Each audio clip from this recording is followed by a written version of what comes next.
Muy bien. Buenas noches para todos. Tenemos que agradecer en especial manera ahí a Katy e Isabel, que están haciendo posible que salga la transmisión y todo el sonido. Así que muchas gracias por el esfuerzo y realmente se valora, y sobre todo aquellos que están de sus hogares, ¿no? Yo estuve en la primera reunión con Elizabeth, así que fue bueno participar de la cena desde allá. Y siempre aquellos que están de sus hogares saben lo importante que es que la transmisión salga, ¿verdad? Por supuesto traigo los saludos de Elizabeth y gracias como siempre por sus oraciones.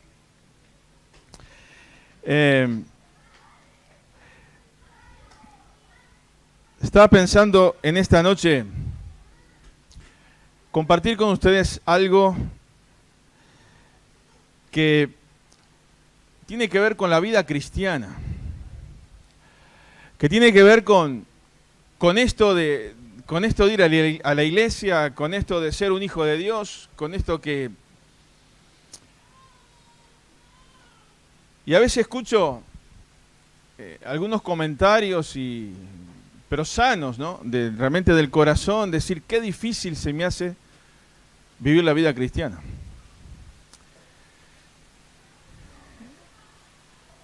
Y entonces parece que vamos a funcionar según diferentes impulsos. Precisamos diferentes impulsos que nos vayan empujando cada vez un poco más.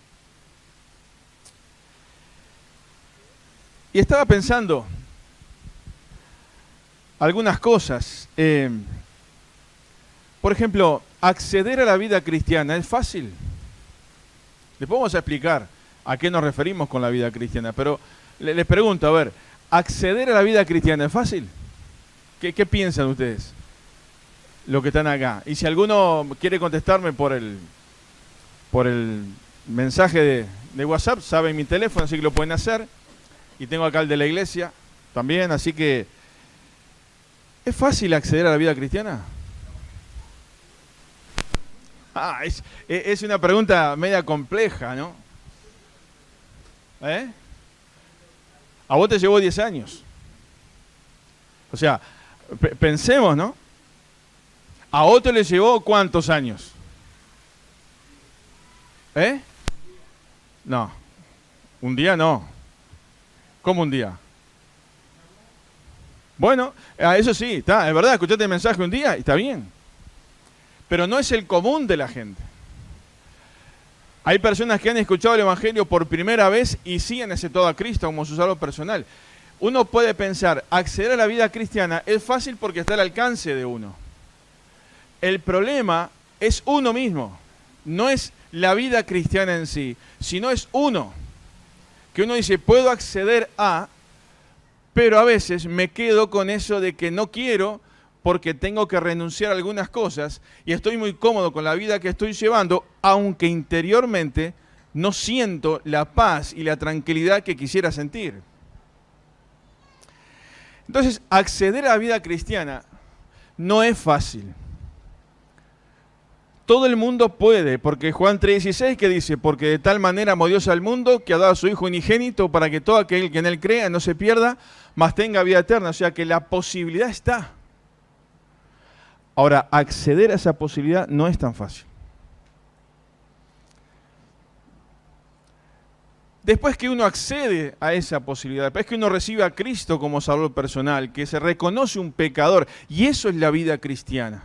No es la vida de alguien que va a la iglesia todos los domingos, sino la vida cristiana es aquel que ha tenido a Cristo, que ha recibido a Cristo en su corazón, que ha tenido una experiencia, un encuentro personal con Cristo, entonces empieza a vivir con otros valores, con otros principios, y a vivir con un sentido que, como vamos a ver más en el pasaje que vamos a leer, son principios que vienen del cielo, que vienen de Dios, y no son los principios de este mundo.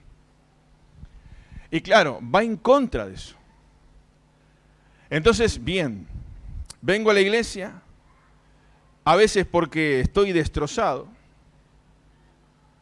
y recurrí a un montón de cosas, y todas me fallaron y me queda Dios.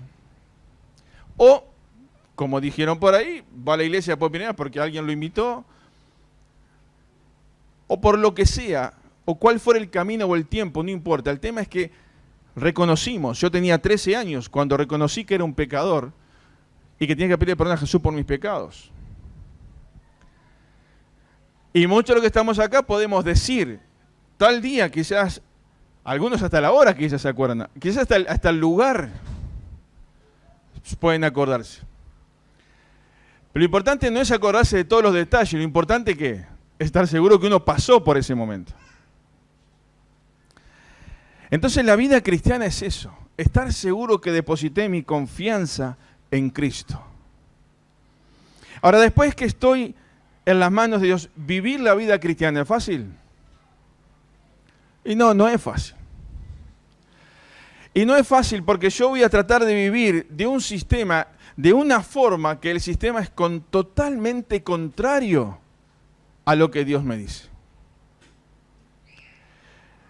Entonces no es fácil.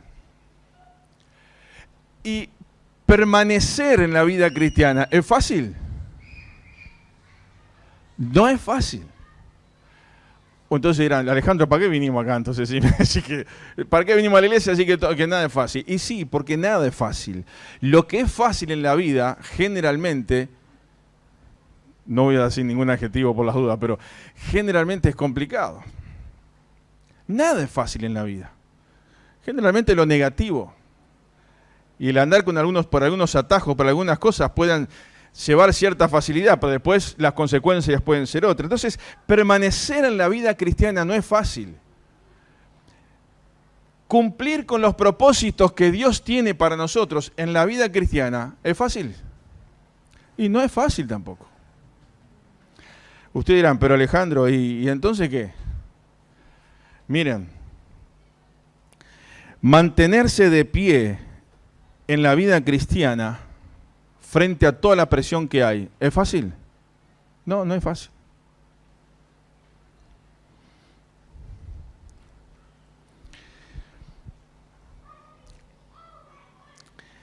Ahora, ¿por qué llegamos a esta conclusión de que hay un montón de cosas dentro de la vida cristiana que no son fáciles?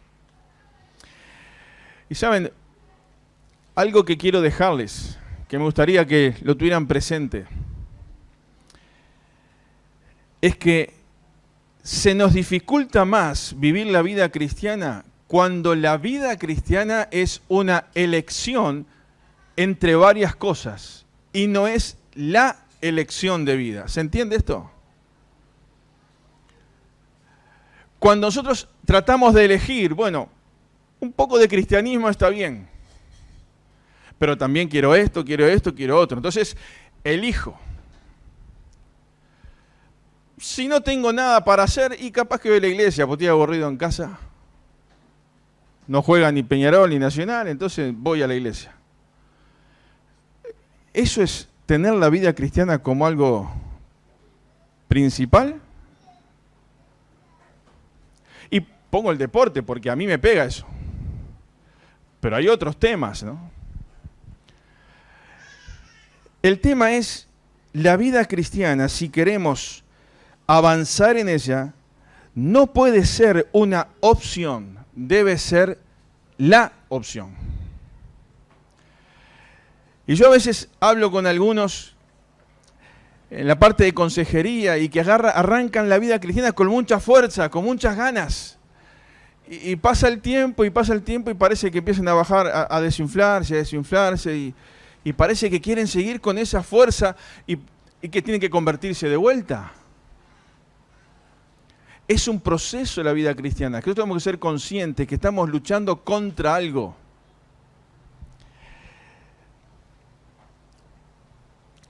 Quiero pedirles que me acompañen a abrir sus Biblias, ahí en Gálatas, capítulo 1. El apóstol Pablo, esta es una carta que tiene algunas características. Por ejemplo, él comienza, el apóstol Pablo, con su clásico saludo. Gracia y paz, dice el versículo 3, sean a vosotros.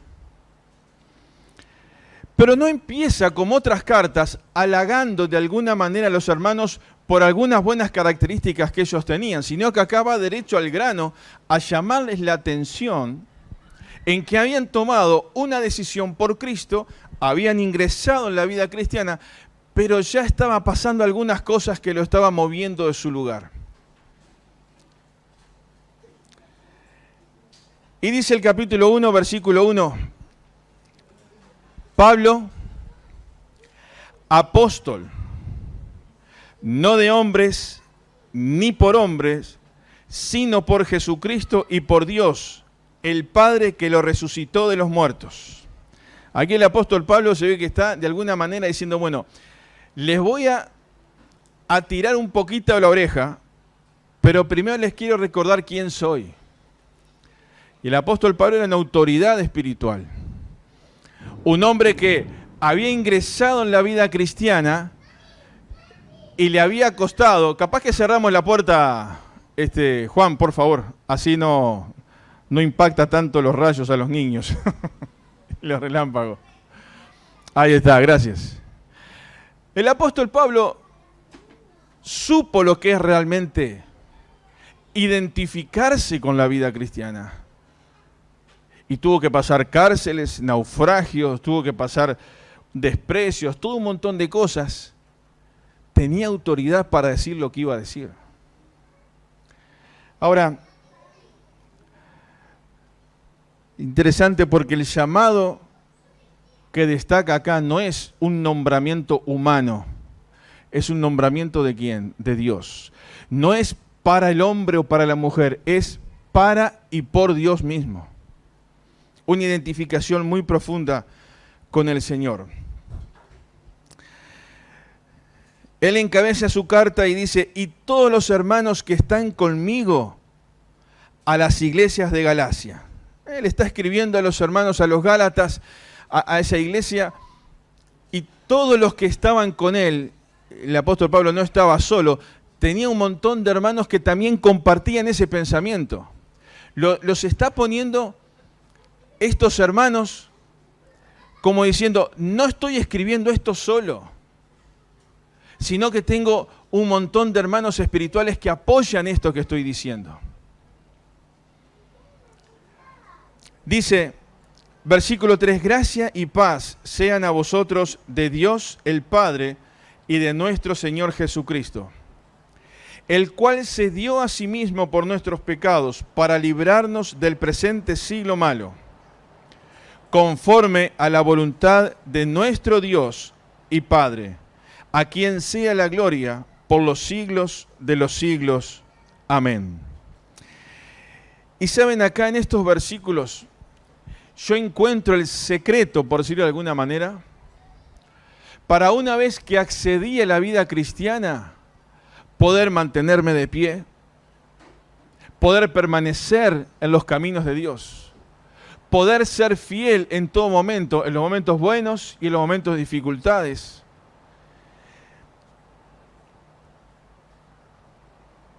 Encuentro el secreto, por así decirlo, para que la vida cristiana sea la opción y no una opción. Y hay algunas condiciones acá que el apóstol Pablo nos deja, nos enseña.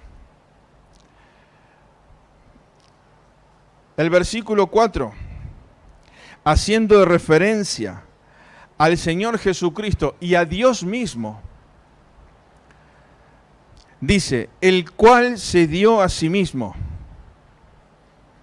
El cual se dio a sí mismo. Y quiero pensar un poquito, unos minutos en esta frase. Dios se entregó a sí mismo. Es interesante porque el Dios que exige y demanda un sacrificio para que los pecados sean perdonados, Él fija el precio más alto. ¿Y quién puede pagar ese precio? Solamente Él. Y Dios está diciendo a través de Cristo, para que sus pecados sean perdonados, Él tuvo que entregarse. siendo el inocente, ocupa el lugar del culpable. Dios exige, pero Dios entrega para ocupar ese lugar.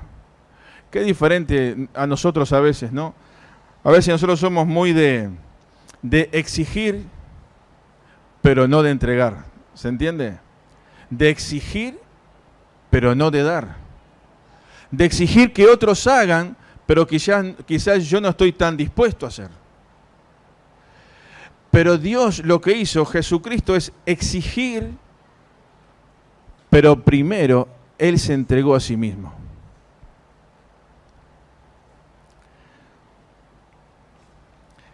Cuando pensamos en la obra de la cruz, ¿por qué toma relevancia la obra de la cruz? Porque la diferencia es quién fue colgado en esa cruz. Porque en aquella época, ¿cuántos? Miles y miles ocupaban cruces similares en los mismos lugares. Los peores delincuentes, para que sea un ejemplo a la vista de todo el mundo y para demostrar poder del imperio, era crucificarlos ahí públicamente. Y en esas miles y miles y miles de cruces, ninguna tomó trascendencia. Pero una sí tomó trascendencia. ¿Por qué? Porque la diferencia es quién ocupó ese lugar. Y Dios mismo, tomando forma de siervo, tomando forma de hombre, fue a ocupar ese lugar. Y eso es lo que hizo la diferencia. Dios se entregó.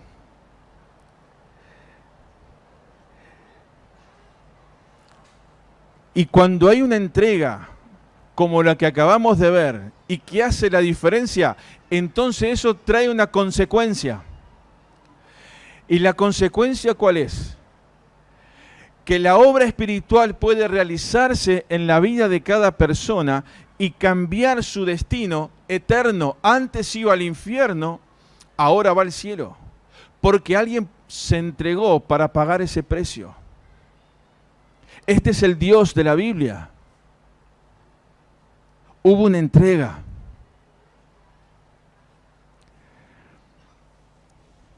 El mundo espiritual cambia radicalmente con aquella cruz. ¿Por quién ocupó esa cruz?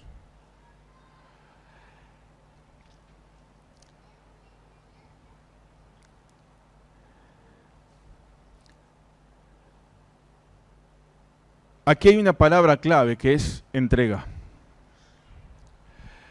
Y yo quiero decirte que para que la vida cristiana nosotros la podamos vivir como Dios quiere, poder permanecer, poder llegar hasta el final y cumplir con sus propósitos, tiene que haber en nuestra vida el mismo sentido de entrega que Dios tuvo hacia nosotros. Muchas veces los creyentes quedamos por el camino o nos desanimamos, ¿saben por qué? Porque no estamos dispuestos a entregarnos como Jesús se entregó por nosotros. Claro, diríamos, bueno, pero Él es Dios. Sí. Pero la parte más dura, ¿quién la llevó? Él. A nosotros nos tocan todas las bendiciones. Del lado más fácil, por así decirlo, es recibir todas las bendiciones del cielo, de la salvación, la presencia de Dios en nosotros. Entonces, si vos querés permanecer, si querés estar firme en el Señor, tenés que lograr el mismo estado de entrega a Dios de tu vida en las manos de Dios, como Él se entregó por ti y por mí. Capaz que esto suena muy duro, pero saben, hermanos y amigos que puedan estar escuchando que aún no son de Cristo, este es el secreto para vivir una vida cristiana. Cuando yo no solamente recibo a Jesús para que me dé la salvación, sino que pongo mi vida en sacrificio vivo y agradable a Dios, que es nuestro culto racional, como dicen en Romanos. Entrego mi vida en sus manos. entonces ahí la vida cristiana pasa a ser la vida cristiana, la opción, y no una más entre tantas opciones. Entrega. Hay tantos ejemplos en la palabra de Dios de hombres y mujeres que entregaron su vida. Hombres y mujeres que por la traducción de la Biblia tuvieron que entregar su vida.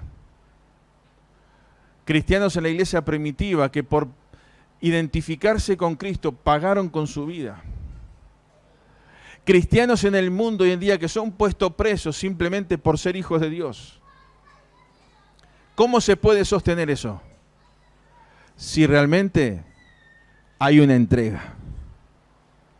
¿Cómo vas a pasar por una prueba cuando vengan las pruebas en la vida cristiana?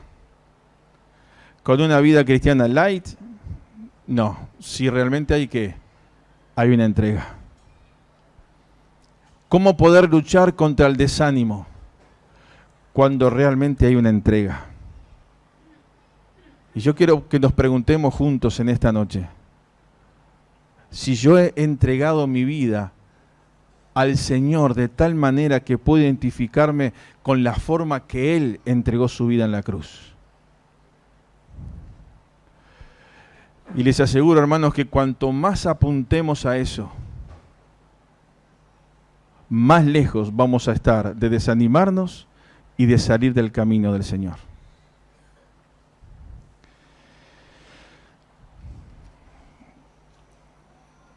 Otra frase que este versículo nos trae acá, el cual se dio a sí mismo, ¿por qué? Dice, por nuestros pecados.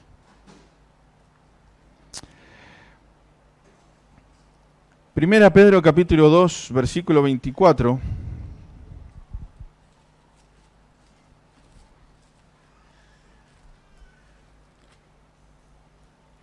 Primera Pedro 2, 24 dice,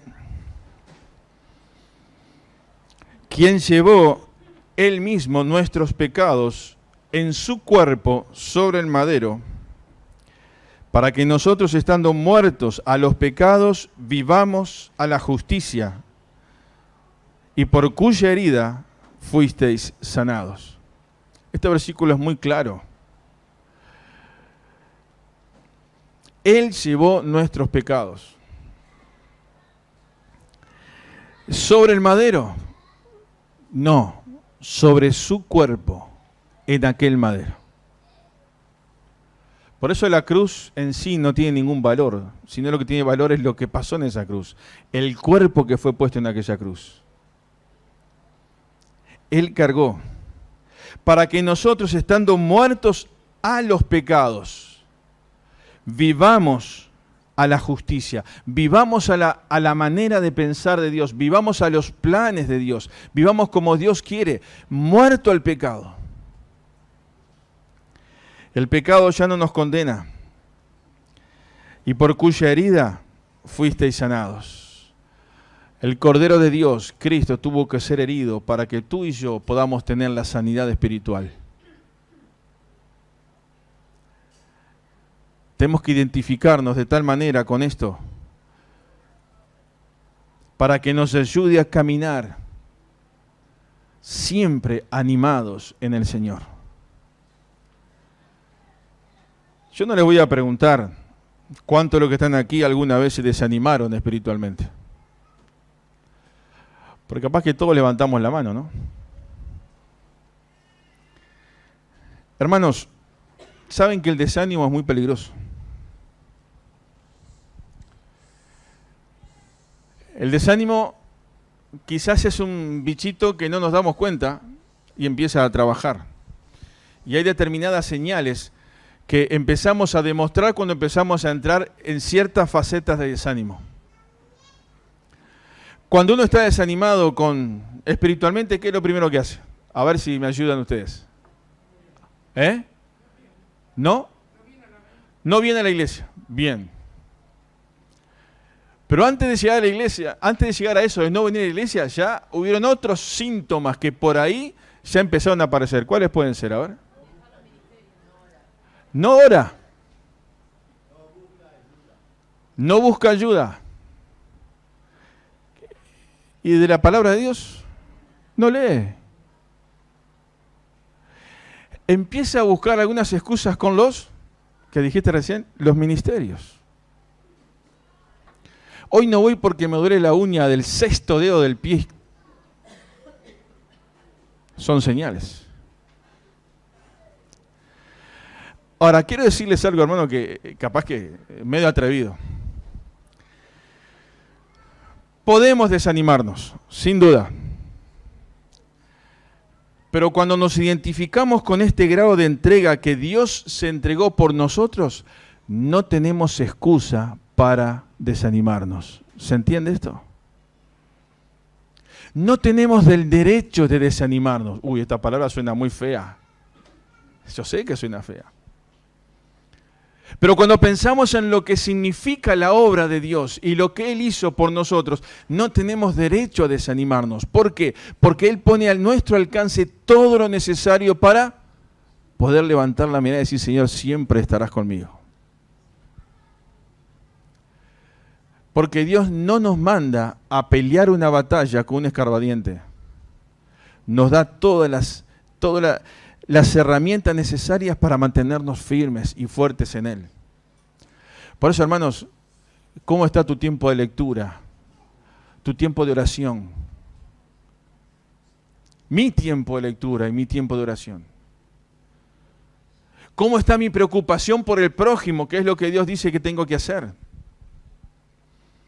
¿Cómo está mi preocupación para tratar de ser de bendición a los demás y no esperar que los demás sean de bendición para mí solamente? Hermanos, si realmente estás entregado y te identificás con esa entrega, Dios no va a permitir que te desanimes. Sé que es muy delicado lo que estoy diciendo, pero estoy convencido que Dios no nos llamó a ser sus hijos para que andemos dando lástima por ahí, en rincones, llorando con un desánimo que nadie nos puede levantar. ¿Se entiende lo que digo? Dios nos llamó ¿para qué? Para decirnos, aunque estés en el valle de sombra o de muerte, como dice el Salmo, no temeré mal alguno. ¿Por qué? Porque yo estoy contigo. Y podré estar triste, y podré pasar por momentos de lágrimas, y tendré que llorar, y tendré que... Pero eso es diferente a sentir un corazón desanimado. Es más, la Biblia dice que es bueno llorar delante de ¿quién? Delante de Dios. Y a veces quizás estamos más propensos a llorar delante de quienes nos rodean para generar cierta lástima y no llorar delante de Dios. Yo le decía, no quiero, voy a confesar un secreto ahí, no sé quién le decía estos días. Gracias a, o creo que lo dije antes a esta altura, gracias a Dios por los lentes de sol y por los vidrios ahumados de la camioneta y por andar mucho tiempo solo. Porque uno ahí puede llorar delante de Dios.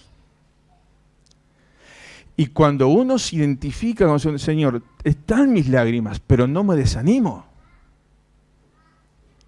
Porque me identifico con ese grado de entrega, la misma entrega que tú tuviste por mí, es lo que yo quiero identificarme con esa entrega. Porque Él se entregó, y miren, ay, ya me voy, se me va la hora. Apunté acá algunas cosas. El sacrificio de la cruz tiene una sola dirección, ¿o no? No es para los ángeles. No es para las huestes espirituales que están en el mundo dando vueltas en el aire. ¿Para quién es? Es para la raza caída, es para el hombre y para la mujer. Tiene una sola dirección. Sos tú y soy yo. Y si hay alguien acá que aún no tiene a Cristo en su corazón, quiero decirte que el amor de Dios y la obra de Cristo en la cruz tiene una sola dirección y es tu vida. Y es buscarte y es encontrarte. La obra de la cruz tiene una sola dirección. La obra de la cruz tiene un único responsable. Epa, ¿cómo es eso? ¿Por qué existió la obra de la cruz? Porque ingresó ¿qué? El pecado. Porque si no hubiera estado el pecado, ¿no estaba qué? La obra de la cruz. ¿Quién es el responsable del pecado? ¿Quién? El diablo, Satanás fue el que introdujo el que introdujo el pecado. Hay una lucha entre Satanás y Dios. Y fue el que introdujo el pecado en el mundo, el que engañó al hombre, el que engañó a la mujer. Entonces la obra de la cruz, podríamos decir, tiene un solo responsable porque nació ahí. Pero ¿dónde está, oh muerte, tu aguijón? ¿Y dónde, oh sepulcro, tu victoria? Dice la Biblia. Porque Cristo derrotó a ¿quién? A Satanás y a la muerte en la cruz.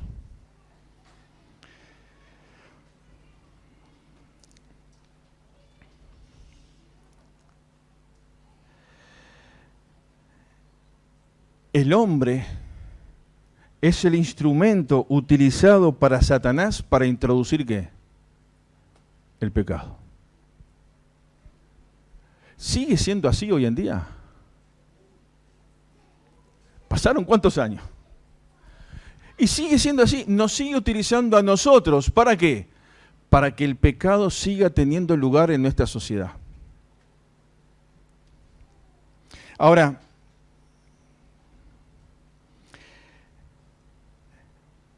el hombre en el principio, el hombre y la mujer tuvieron la opción de no pecar. Sí. O sea que la posibilidad de elegirla tuvieron desde el principio. Hoy cambia esa situación. Sigue siendo ¿qué? La misma. Nosotros tenemos la posibilidad de elegir entre pecar o no pecar.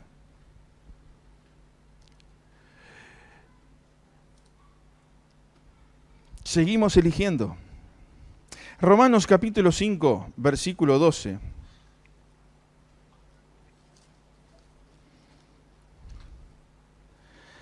Dice, por tanto, como el pecado entró en el mundo por un hombre, y por el pecado la muerte, así la muerte pasó a todos los hombres, por cuanto todos pecaron. No, la Biblia es muy clara, esta es una verdad absoluta. Nadie puede discutir esta verdad. Por eso nadie puede ofenderse si decimos que todos somos pecadores. Pero está la obra de la cruz, que fue hecha con una dirección, quitar ese pecado del medio, perdonar esos pecados. Y hay otra frase más en el versículo 4. Dice, primero, el cual se dio a sí mismo, entrega, por nuestros pecados el objetivo. ¿Para qué? Para librarnos de este presente siglo malo. Librarnos del presente siglo malo. ¿Por qué este siglo, este momento que estamos viviendo es malo? Porque está bajo la influencia ¿de quién? De Satanás. Está bajo la influencia del diablo. Por eso, hermanos, el enemigo quiere vernos destruidos. Quiere vernos como tristes, sintiéndonos que no servimos para nada. Y cuando nos toca pasar por alguna prueba o alguna situación difícil, nos quiere ver así en un rincón.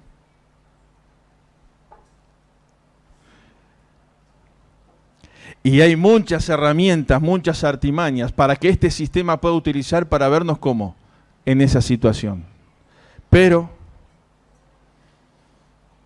la muerte de Cristo en la cruz fue para librarnos de este presente que estamos viviendo, de esta condenación por el pecado.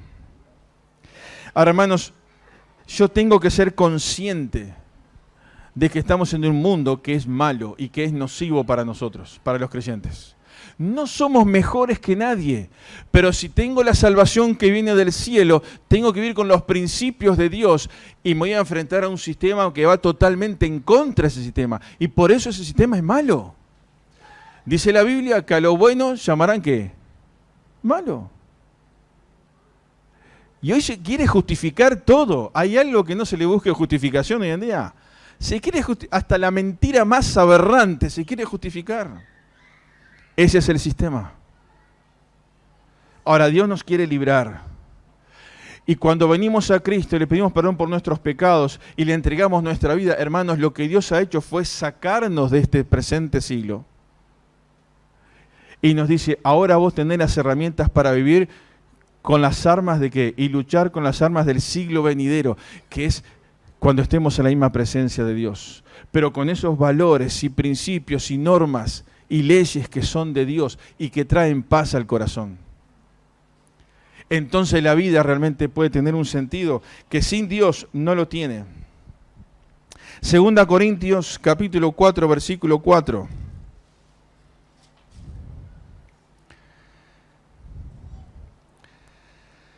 Versículo 3, pero si nuestro evangelio está aún encubierto, entre los que se pierden está encubierto, en los cuales el Dios de este siglo cegó el entendimiento de los incrédulos para que no le resplandezca la luz del evangelio de la gloria de Cristo, el cual es la imagen de Dios.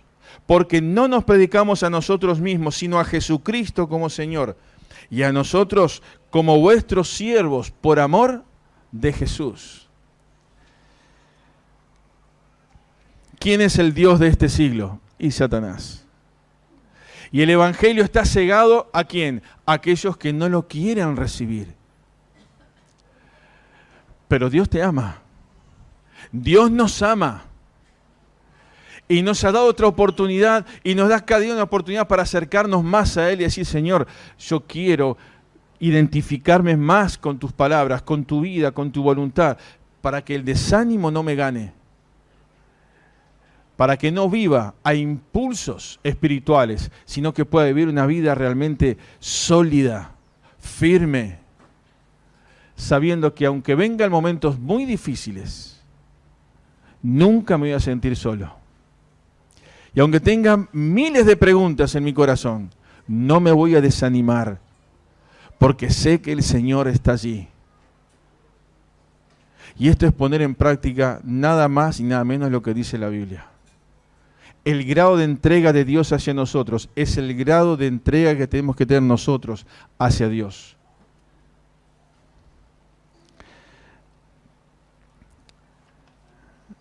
Y estoy llegando al final. Este versículo 4 también nos deja una última frase. Conforme a la voluntad de nuestro Dios y Padre. Y aquí tenemos este gran tema, la voluntad de Dios. Hay una voluntad marcada. Esto me dice a mí que hay una voluntad de Dios marcada para nosotros. Y como una visión macro, esa voluntad tiene que ver con ¿qué? Con que la obra de Cristo en la cruz fue para rescatarnos. Fue para restaurar nuestra comunión con Dios. Para que podamos disfrutar de que somos sus hijos. La voluntad de Dios siempre busca el bien para nosotros, hermanos. Qué difícil que es entender esto a veces, ¿no? En algunas situaciones. Pero hermanos, la voluntad de Dios siempre es el bien para nosotros. Ahora, ¿cómo puedo yo identificar que algo es voluntad de Dios y que no es consecuencia de mi pecado? Esa es una línea muy delgada, ¿no? Que cada uno sabe. Si yo por un lado quiero demostrar una santidad y vivir cerca de Dios, pero me gusta chusmear, por ejemplo, no, hay algo que no anda, ¿no? Y si por ahí quiero crecer en mi vida espiritual y pero me gusta consultar o mirar pornografía, algo no anda. Y si por ahí digo, bueno, yo quiero crecer espiritualmente y vengo a la iglesia y capaz que me gusta levantar las manos y cantar, pero no me saludo con algún hermano o alguna hermana, algo no anda. Y podríamos seguir metiendo un montón de ejemplos más, ¿verdad? Algo no anda. Si yo quiero que Dios me bendiga, hermanos, yo tengo que tener el mismo grado de entrega que Dios se entregó por nosotros, yo entregarme por Él.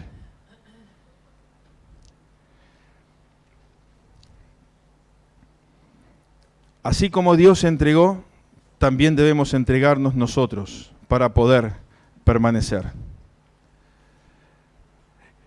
Y todo esto, ¿por qué el apóstol Pablo se está diciendo a los hermanos de Gálatas, de Galacia? ¿Saben por qué? Miren el versículo 6 lo que dice. Estoy maravillado de que tan pronto os hayáis alejado del que os llamó por la gracia de Cristo para seguir un evangelio diferente. ¿Qué está diciendo de alguna manera acá? Estoy asombrado de que tan corto tiempo te hayas alejado, te hayas desanimado, hayas dejado a Dios de lado. La pregunta que hay que hacerse es, ¿y realmente soy un hijo de Dios? ¿Realmente tuve un encuentro personal con Cristo? Porque el apóstol dice a los Gálatas, no es que haya otro evangelio, no hay otro evangelio. El único evangelio es el evangelio de la cruz, y con esa obra que está direccionada hacia cada uno de nosotros. Y en esta noche quiero terminar con este desafío, queridos. A que realmente podamos decir, Señor, que tu oración y mi oración sea, Señor, yo quiero que ese grado de entrega que tú tuviste por mí, sea el grado de entrega que yo tenga por vos. Y cuando logramos eso, entonces vamos a poder ver cómo los apóstoles pudieron soportar tantas cosas. Y podremos entender cómo tantos hermanos, frente al fuego, frente a la cárcel, frente a los látigos, igual podían alabar a Dios. Y podemos entender cómo quizás un hermano que está pasando un momento muy difícil puede decir, no me desanimo, sigo adelante, porque mi entrega quiero que sea como lo que Dios entregó por mí, de la misma manera. Y para poder salir adelante y permanecer en la vida espiritual, en la vida cristiana, hermanos, tenemos que crecer en esa entrega a Dios, en ese compromiso. Porque si no, cualquier vientito te saca del camino. Si no, cualquier lluvia te dice, no voy a la iglesia porque tengo zapatos nuevos y capaz que me los mojo y se me arruinan. Suena ridículo, pero ¿saben cuántas veces se piensa esto? Hermanos, Dios quiere que realmente tengamos una vida de entrega, cueste lo que cueste, para que no nos gane el desánimo, para que cuando Dios nos llame, nos encuentre fuerte, nos encuentre bien, y que cuando Dios quiera utilizarte para impactar la vida de otros, puedas estar animado, a pesar de lo que estamos pasando. Y que en esta noche podamos decirle, Señor, quiero entregar mi vida en tus manos. Ayúdame a que sea lo más parecido posible a lo que tú hiciste en entregarte por mí en la cruz. Vamos a orar. Y si alguien está acá y aún no tiene a Jesús en su corazón, no le ha pedido a Cristo perdón por sus pecados, la obra de la cruz fue por ti. Y no nos llama a ser un religioso más o un integrante más de una iglesia. Llama a tener una comunión con Él. Y ahí donde estás, puedes decirle, hacer una oración desde lo más profundo de tu corazón y decirle, Jesús, perdona mis pecados. Gracias por esa entrega en la cruz. En esta noche me postro delante de ti. Abro mi corazón y te digo, Señor, perdóname, entra en mi vida. Hacelo. Orá con Dios y vas a sentir la presencia de Dios de una forma muy especial en esta noche. Señor, queremos darte gracias en esta hora por tu palabra. Darte gracias, Padre, porque es la que nos anima, nos alienta. Y Padre, queremos aceptar este desafío en esta mañana, en esta noche, de que realmente el grado de entrega a nuestra vida en tus manos sea similar o lo más parecido posible a ese grado de entrega que tú has tenido por amor hacia cada uno de nosotros. Y Padre, que el estar tan cerca tuyo, cada hermano pueda sentirse animado, fortalecido. Padre, que el desánimo pueda estar lejos. Podrán haber momentos de dolor, de tristeza, de tantas preguntas. Pero Padre, saber que nuestro ánimo se mantiene ahí arriba porque eres tú que le dijiste a Moisés, mi presencia irá contigo. Eres tú el que prometiste a Josué que tu presencia iba a estar con él. Eres aquel que le prometió a David también, que aunque ande en valle de sombra de muerte, no temeré mal alguno. Porque tu vara y tu cayado estarán conmigo y me infundirán aliento. Y Padre, gracias por las palabras de ese versículo de Nahum, capítulo 1, versículo 7, que dice, Jehová es bueno, fortaleza en el día de la angustia y conoce a los que en Él confían. Y Padre, gracias porque tú nos conoces. Anima, fortalece el corazón de cada uno en esta noche, para que no nos gane el desánimo.